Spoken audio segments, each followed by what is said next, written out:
Where did the oligarchs come from? As the social class, they appeared in 1990s in Russia. So in this video, I will define the oligarchy in Russia and talk about some of the famous cases. Oligarchy started from the cooperative movement of the 1980s. Oligarchs were called red directors who started a bunch of companies around national enterprises. The enterprise sold all its liquid products through these cooperatives. That is, these cooperatives seized monetary control over these national enterprises. Slowly, these red directors rose to the bankers during 1990s. There was such a phenomenon as the seven bankers. There were several large owners of private banks who met with Yeltsin, talked privately with the government in order to acquire benefits and influence decision-making. However, many of them went bankrupt after the 1998 default. For example, the owner of Incombank, Vladimir Vinogradov. His bank went bankrupt and he was forced to rent a two-room apartment in Moscow. But there were also industrial oligarchs. Those oligarchs who bought or received industrial state-owned enterprises during the second wave of privatization were able to survive the default. There were few of them, and I will tell you about each one. The most famous oligarch of the 1990s was, of course, Boris Berezovsky, a former employee of the Research Institute who created the Lagovaz cooperative. This was a company that sold Avtovaz cars. The director of Avtovaz allowed him to take control of this cash flow. Then he founded AVA, the All-Russian Automotive Alliance, which issued shares and sold them to the people. Then he made his way to Aeroflot, where he inserted his management and controlled the cash flow there too. Yeltsin even appointed him as a deputy secretary of the Security Council in 1996.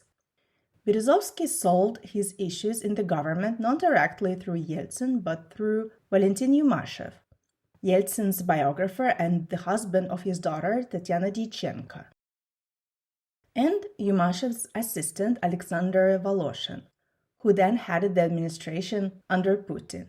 He was Berezovsky's business partner in the late 80s and early 90s. In the mid-90s, Berezovsky bought ORT channel, from where he spread his line. He was in contact with the militants in Chechnya, and he was accused of protecting human trafficking and hostage exchange. Berezovsky's scheme was to lobby his men, next privatize a state-owned enterprise without paying market value of it, and then rob the enterprise. His most scandalous scam was the privatization of Sibneft. Berezovsky and Abramovich received this state-owned company for next to nothing. When they made plans to take over Sibneft, one of the companies that they wanted to subordinate to Sibneft was the Omsk refinery, which did not want to integrate. The director was Ivan Litskevich. Sibneft consisted of two companies, the oil-producing company Noyabrsk Neftegaz, whose director later became the director of Sibneft, and the Omsk refinery. On August 19, 1995, 6 days before the signing of Boris Yeltsin's decree on the creation of Sibneft, Litskevich died under mysterious circumstances. A few days later, Sibneft was created and privatized by Berezovsky and Abramovich. Berezovsky's competitor Vladimir Gusinsky, founder of Mostbank and NTV channel. Gusinsky did not participate in the privatization of industrial assets, so when the default occurred in 1998, his bank went bankrupt, and he was squeezed out of the controlling stake in NTV when Putin came to power. The next oligarch was Mikhail Khodorkovsky, who created the Minotep Bank. As a result of the default, the bank had serious problems, but he was able to get through it successfully because he already had UCAS.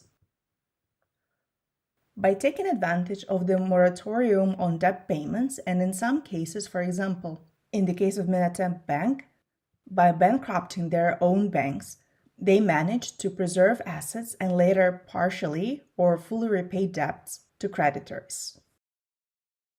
Those who found opportunities to invest in 1998, at a time when prices on the Russian stock market were at their lowest, earned more from it than from privatization of the mid-90s. But back to Yukos Oil Company. For 45% of Yukos, Khodorkovsky paid only 156 million USD, and it was the second largest oil-producing company in Russia. It seems a very small price for such a company. Yukos had lobbyists everywhere, in the State Duma, in the government. Civil servants pushed through decisions that could be at odds with the interests of the government, but satisfy Yukos. Most likely, this situation scared Putin in the 2000s, since he saw Yukos everywhere and Khodorkovsky was prosecuted.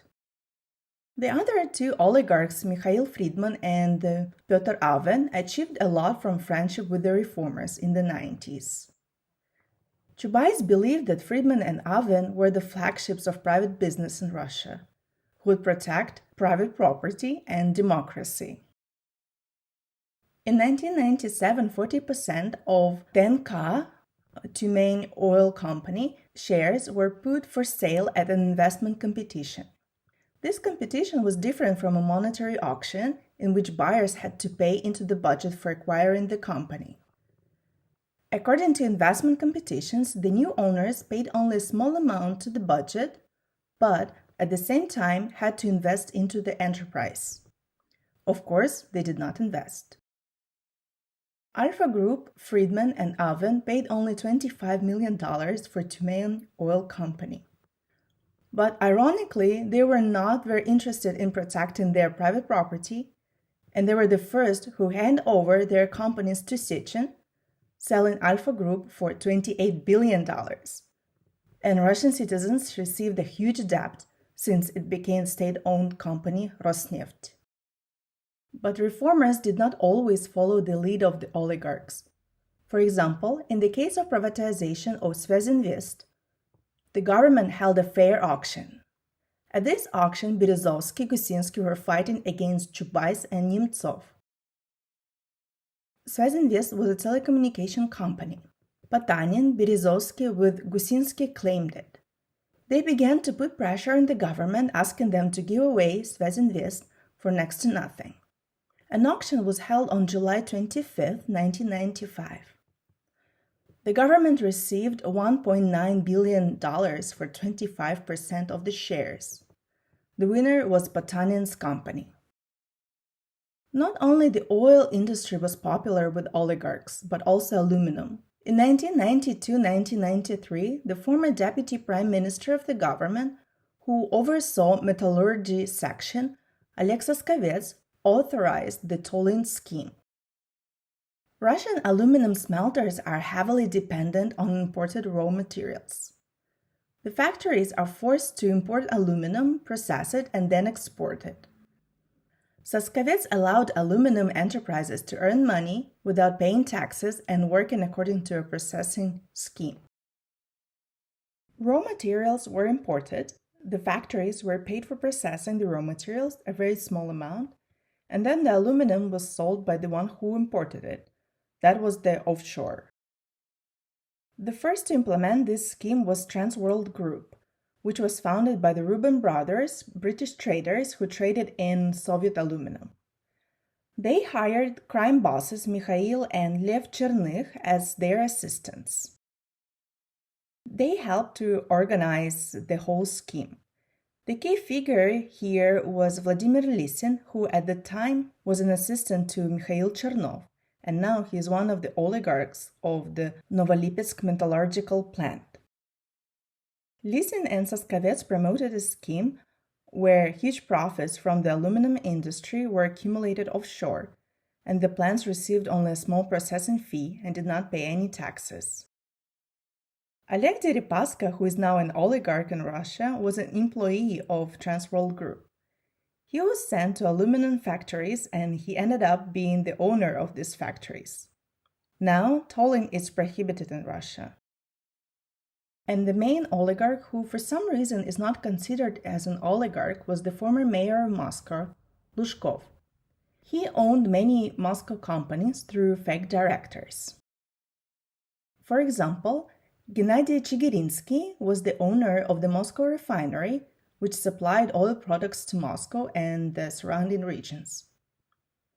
The factory did not join any oil company. At some point, he argued with Lushkov and went to London and there filed a lawsuit against the mayor, admitting that, in fact, this company belonged to Lushkov and his wife, and they had a secret agreement. Lushkov became the prototype for Putin. He was the first oligarch/government official surrounded by fake businessmen who actually helped him do business. Lushkov stood at the head of his oligarchic clan. However, in the 90s, political power and economic capital were not combined as they are now.